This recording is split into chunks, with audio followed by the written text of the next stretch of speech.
Remember the Titans is one of my favorite movies, so I love that soundtrack. But movie scores in general,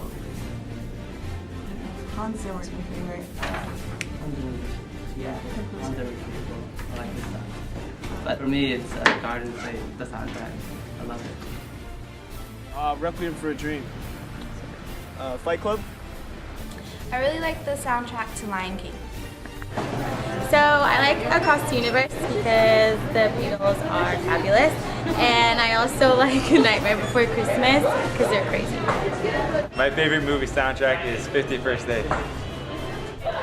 Favorite movie is Remember the Titans, and soundtrack is Cinderella Man.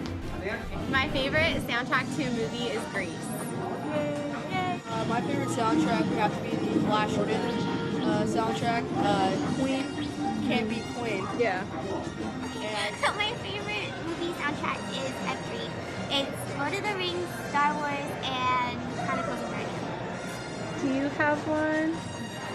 I guess my favorite movie soundtracks are Pulp Fiction and Stand By Me. It's pretty good. My favorite movie soundtrack is Lion King because I'm a big fan of Elton John. My name's Kenny. My favorite movie soundtrack is Tarzan. My favorite theme song of all time is the theme for Jurassic Park, written by John Williams. My favorite soundtrack for a movie would be for the Disney Hunchback of Notre Dame. I really like the soundtrack from Tarzan. The first one that comes to mind is Pride and Prejudice. My favorite movie soundtracks are from the movies Harry Potter, all of the Harry Potters, and Titanic. My favorite soundtrack is from Transformers 3. Do you have one? My favorite soundtrack was from Pokemon. To catch 'em all. My favorite movie soundtrack is to Pride and Prejudice.